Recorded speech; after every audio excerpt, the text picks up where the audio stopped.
É...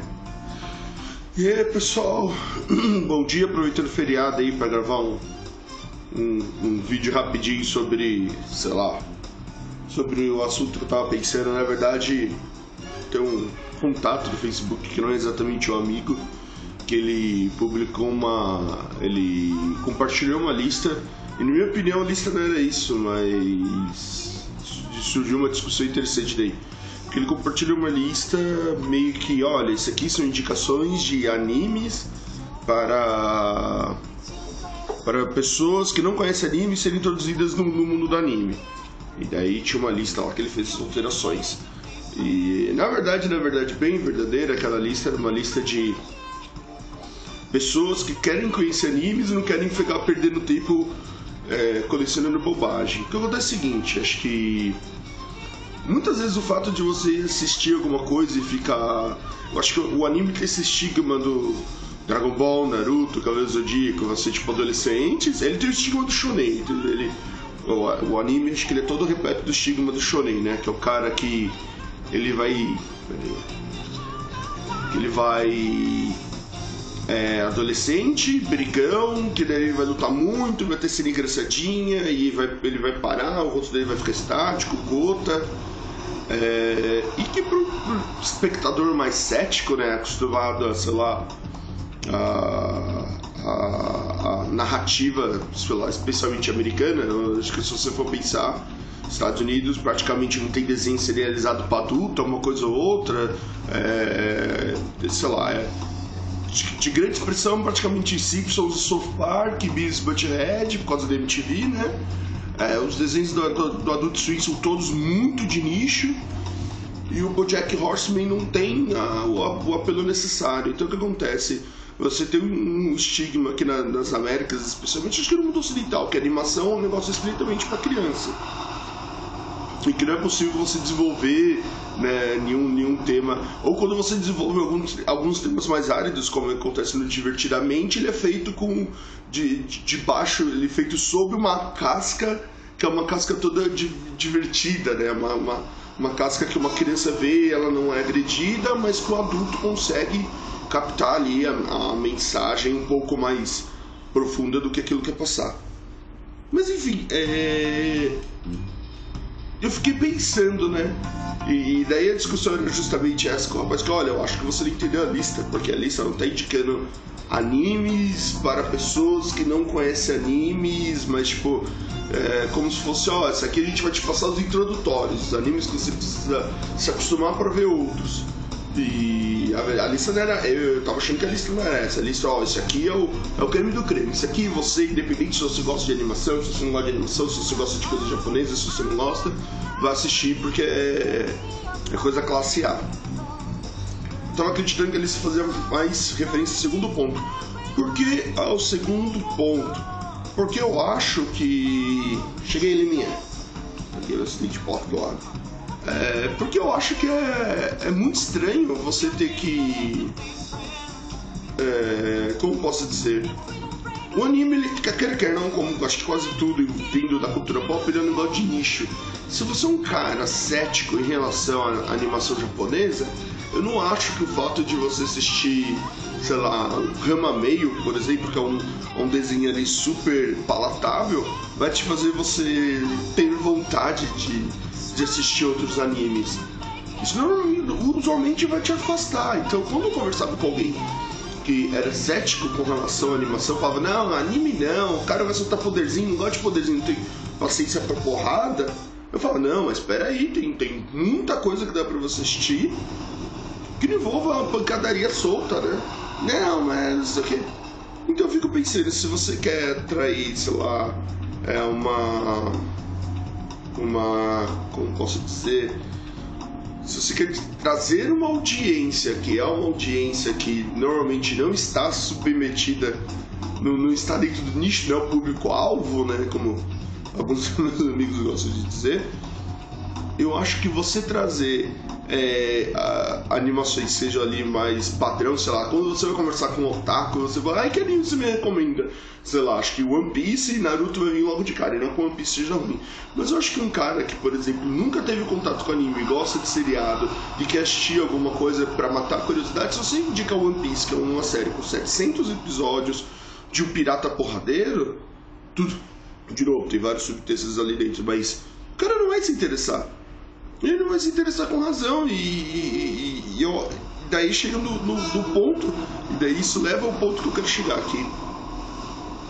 Considerando que, na verdade, a cultura pop e os meios pelos quais a gente tem acesso a ela, seja por meio de animação japonesa, videogame, quadrinhos, ele é só uma forma física, né, de você ter acesso a uma narrativa, que por um acaso é uma narrativa daquele jeito. Então, na verdade, por que eu tenho que introduzir a pessoa no mundo da anime? Por que ela tem que virar um otaku? Por que ela tem que seguir? Se você for conversar com o otaku padrão e pedir indicações de anime, muitas das indicações vão ver essas séries que eu falei. Vai ser, sei lá, essas séries esses shonens Crunchyroll, mais Naruto, Dragon Ball, One Piece. Dragon Ball eu gosto muito, inclusive. Mas assim, nada de novo do sol, sabe? Os próprios otakus não têm, muitas vezes, dimensão das coisas dos potes de ouro dentro da animação japonesa. Então os caras perdem o Isao Takahata, alguns vão citar Túmulo dos Vagalumes, mas poucos vão lembrar do Princesa Kaguya, que é super recente. Akira, pra essa galera mais nova, passa batido, passa longe, ninguém praticamente não lembra. O Makoto Shinkai agora que tá bombando, que tem, parece que um desenho com a maior, acho que a maior bilheteria da história do Japão, e não só a bilheteria, mas a crítica por onde ele tá passando tá rasgando elogio. O cara praticamente o próximo Hayao Miyazaki, assim, passa direto, e inclusive vai discutindo. Eu falei, não, pô, isso aí ninguém pode. Se você é uma pessoa que não gosta de anime, você quer começar a assistir anime, e vai, caralho, Liminha me fodeu, derrubou o celular. Provavelmente é porque ele quer. Não, acho que não foi um ato de raiva. Mas. Pô, supondo que você tá lá assistindo, sei lá, os seriados que agora tão bombando. Que é. Deixa eu ver aqui um pouquinho. Não, aquele jeito tava ótimo. Tá, foda-se. Então você, sei lá, tá assistindo Breaking Bad, você tá assistindo, sei lá. Não sei, essas séries que estão bombando aí de público e crítica. Aí que anime eu te recomendo? Eu vou lá e te recomendo, sei lá, Gintama, algum desses desenhos que eu churou da vida. Sendo que tem o Jardim das Palavras no Netflix, do Makoto Shinkai, que, sei lá, eu e minha esposa assistimos e a gente ficou doido. Tem o 30 centímetros por segundo, também tem no Netflix. Tem o Espaço Entre Nós, que até me enganou que vai ser agora um filme americano, e eu achei que era baseado na animação, não tem nada a ver. E sei lá, você tem o do próprio Estúdio Ghibli mais novo, você tem o Memórias de Marnie, que é um desenho sensacional, que vai tratar ali de uma menina conhecendo sua história em relacionamento com o antepassado dela, e é uma relação que você vai pensando, uma relação ali, né, sei lá, de neto e vovó, não sei, só que tem vários pontinhos lá que parece que é um relacionamento afetivo, emocionalmente afetivo entre elas, sabe, entre duas, parece que a menina tá apaixonada pela outra, vai tudo dando essas pitadas durante o desenho. Então um desenho com várias camadas, sei lá, super complexas e super instigantes, assim. Então acho que a pessoa que não tem contato com anime, acho que não é exatamente a porta de entrada porque nem Totoro. Totoro é um desenho maravilhoso. Mas se o cara não gosta de anime, ele não tem, sei lá, menos de 10 anos, e não tem essa sensibilidade de conseguir, putz, eu quero assistir um negócio que seja fofo, que nem eu tenho um primo meu, que é um grande amigo meu, que não conseguiu assistir Ponyo. E Ponyo é uma obra maravilhosa, assim. Eu não conseguiu, por quê? Porque o texto acho que o Ponyo, ele tem uma estrutura que às vezes é tão, sabe, tipo, tão surreal, assim, que afasta. Ele olha e fala, não quero assistir isso. Obviamente que dentro da lista tinha indicações ótimas, tinha Cowboy Bebop, tinha Akira, tinha Perfect Blue, por exemplo, é o desenho que alguém que não gosta de anime tem que assistir. Eu acho que tem coisas... Falando meu primo, eu acabei de ter um gancho. Tem coisas que não depende de público-alvo, são obras que elas são tão boas que você tem que ver independente do suporte midiático onde ela está passando. Independente se é uma série brasileira, não assista série brasileira. Independente se é série brasileira, independente se é desenho, independente se é sei lá, uma série, independente se é um jogo de videogame, sabe? Por exemplo, Heavy Rain é um jogo de 10 horas que eu acho que todo mundo poderia jogar, independente se você é um jogador de videogame ou não. Então tem coisas que ela transcende público-alvo. Eu acho que coisas que transcendem o público-alvo são as melhores indicações que você pode dar para alguém, olha, conhece esse tipo de suporte aqui, conhece esse tipo de experiência midiática. Ah não, por exemplo, eu não leio mangá, eu sou um cara super criterioso e eu só leio, sei lá, livros policiais e no máximo algumas HQs. Eu não leio mangá porque eu acho mangá coisa de idiota. Ah, tá bom, pega aqui, ó, toma o Monster e toma o Tsunadoke, o relógio de areia. Didi, filho de uma égua. Foi meu gato de novo que derrubou a câmera, desculpa. Ele derrubou a câmera 2 vezes, minha esposa aqui do lado. Então, o Tsunadoke é um drama sensacional sobre uma menina que passa a adolescência dela, a vida amorosa dela inteira tendo que lidar com o suicídio da mãe. Então, assim, todos os relacionamentos dela são permeados pela insegurança do suicídio da mãe, que é relacionado com o problema de relacionamento com o pai. E o Monster mostra a história de um médico que se sente culpado por ter salvado um garoto que é um serial killer, e ele fica tentando entender o que está acontecendo e começa a perseguir depois, porque ele deixou de salvar uma pessoa para salvar um garoto. E a pessoa no figurão. Isso prejudicou toda a carreira dele, ele começou a ser boicotado, etc. Só que ele descobre anos no futuro que esse mesmo garoto que causou toda essa exposição para a carreira dele é um serial killer, tá matando muitas pessoas, então ele se sente responsável por isso e começa a... E nisso ele vai descobrindo outras 15 mil repercussões que, sei lá, que chega a nível de segurança nacional, assim. Só que tudo isso é construído de uma maneira muito bacana, assim, e muito plausível, e eu acho que, assim, era uma história que podia muito bem estar na HBO, é uma história que podia muito bem estar na Vertigo, e por acaso tá no mangá, então, vou deixar de ver porque é mangá, entendeu? Então, acho que quando você vai recomendar, especialmente para pessoas adultas, né, eu quero recomendar algo para você, eu acho que essa recomendação do algo tem que ser sempre uma coisa que ultrapasse ali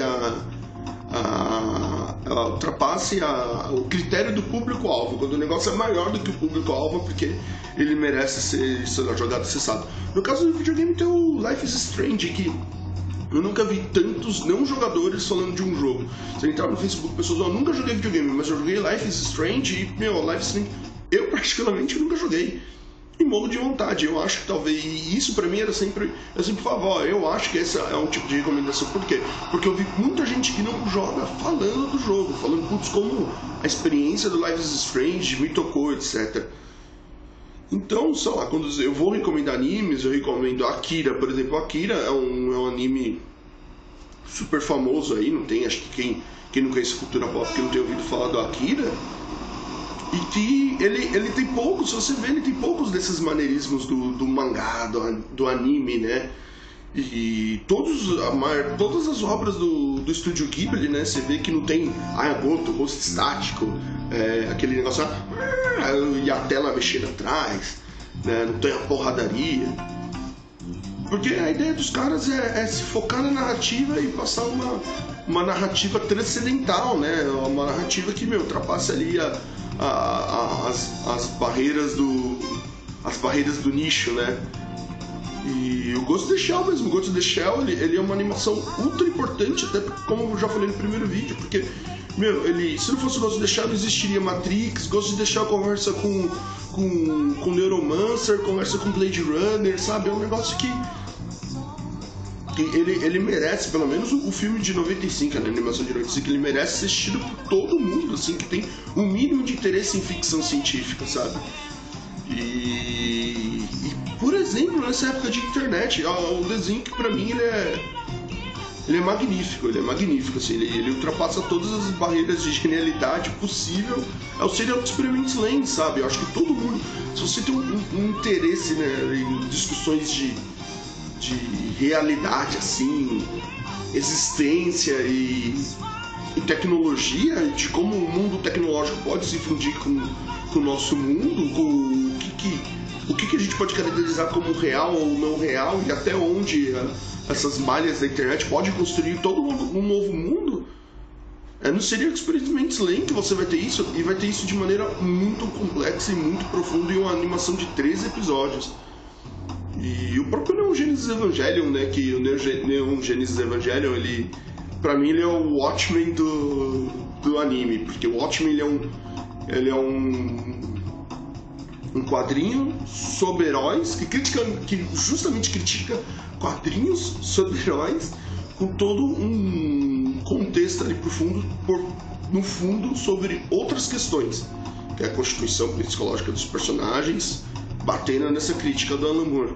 O Neon Genesis Evangelion, ele é a mesma coisa, ele tá ali disfarçado, você vai comprar ele como um desenho de robô. Putz, é robô contra kaiju, né? Só que não, cara, ali tem as discussões são muito profundas, entram muito no seio da sociedade japonesa, de como eles são constituídos e como, sei lá, essa juventude aí dos anos 90 é uma juventude amarga, especialmente pelo distanciamento com o pai, amarga pelo ataque do sarin ali no metrô. Muita gente lembra desse atentado terrorista japonês e várias outras coisas. Então, se você pega ele só a animação de robô, mas não, ele transcende isso. Se a pessoa tiver interesse em descobrir essas coisas em várias experiências que ela for ter, ela vai descobrir isso numa animação japonesa. Então acho que assim, que Cowboy Bebop todo mundo sempre cita, né? Mas que animes, sei lá, indicar para quem não gosta de animes? Eu pensaria em animes que transcendem um nicho, transcendem o tipo ali, né? Transcendem, então, sei lá, muitas coisas do estúdio Ghibli, especialmente as coisas do Isao Takahata. Acho que o Isao Takahata me toca mais do que o Hayao Miyazaki. Princesa Kaguya, o Túmulo dos Vagalumes, que são desenhos bem pesados, assim, pra quem curte um drama hard, são desenhos, acho que, essenciais. Perfect Blue, desenho que trata sobre, sei lá, questões mentais, é praticamente o cisne negro do anime, né? Acho que a ideia dele é totalmente ser... Tem todo esse subtexto. Se você assistir o Cisne Negro com a Natalie Portman, é mais ou menos o que você pode esperar do Perfect Blue, assim, sem igual. Na verdade é sem igual. O Memórias de Marnie, que lida com muitas discussões, ele lida com um subtexto ali de homossexualidade, com uma narrativa ficcional, mas tem ali todo um subtexto de homossexualidade que ele é muito interessante. E há uma história ali, o que você diria? Um drama com história de amor, sabe? O que tem ali? E como que é constituído esse romance, entre aspas, né? Porque você não sabe se é um romance ou não, enfim. São todos desenhos que transcendem ali o gênero, né? Transcendem o gênero e podem ser recomendados para qualquer um. Então, quando eu penso, o que eu vou recomendar? Eu quero que uma pessoa que não curte anime vira um otaku. Bem, considerando que os otakus não ligam para Lain, não ligam para Evangelion, não ligam para Makoto Shinkai, não ligam para Hayao Miyazaki, não ligam para o Estúdio Ghibli. Bem, eu quero que a pessoa ela tenha ótimas experiências no que tange, né, sei lá, essas narrativas, né, essas experiências. Eu não quero que ela vire escravo do Crunchyroll, que é um serviço muito bom, né, mas Crunchyroll, acho que 80% da biblioteca dele é biblioteca shonen adolescente ou shoujo muito adolescente, né? Não shoujo hard que nem o Sonada Kei ou, sei lá, uns shows ainda no nível do Orange, que o Orange, acho que no final dele é bem delicado pra mim, é bem complicado no sentido negativo. Acho que podia ser muito melhor, podia ter sido muito mais ousado e muito mais pesado ali, né? Acho que talvez o Orange poderia ser o 13 Reasons Why que todo mundo tá discutindo agora, né? E justamente, caralho, meu gato subiu na pia. E eu vou matar o gato. Olha aqui, vem, escola ele minha. Tá vendo aqui atrás, gente? Ele tá fugindo porque ele subiu na pia, ele sabia que ia tomar uma bronca. Mas enfim, é isso. Eu acho que o que eu indico para pessoas que não gostam de uma coisa começar a conhecer? Justamente experiências, histórias que transcendam o gênero. Eu acho que experiências, histórias que transcendam o gênero são ideais para pessoas que não conheçam conseguir entender que história ela é contada de qualquer maneira. Aquilo lá é só a experiência, é só o meio físico, midiático da qual ela transcende. Então, esse preconceito com o suporte físico do qual a história é circulada é a coisa mais tonta que você pode ter para experienciar algo, sabe? De repente você está perdendo uma história impressionante como Heavy Rain porque me nego a conhecer histórias por meio do videogame. Bem, se vocês curtiram, compartilhem, curtam, sei lá, passem para seus amigos e se tiver crítica, critique, mas de maneira construtiva. Se encher o saco eu vou banir mesmo, porque não tenho paciência para isso. Peraí, minha esposa tá indicando aqui pra ver se consigo trazer. Consegui, peraí. Aqui, ó. E o Didi tá pedindo pra vocês compartilhar, curtir o canal e compartilhar. E se vocês curtirem, curtiu. E se flopar, peraí, deixa eu colocar aqui, ó. Se flopar, nunca existiu. Tchau, galera!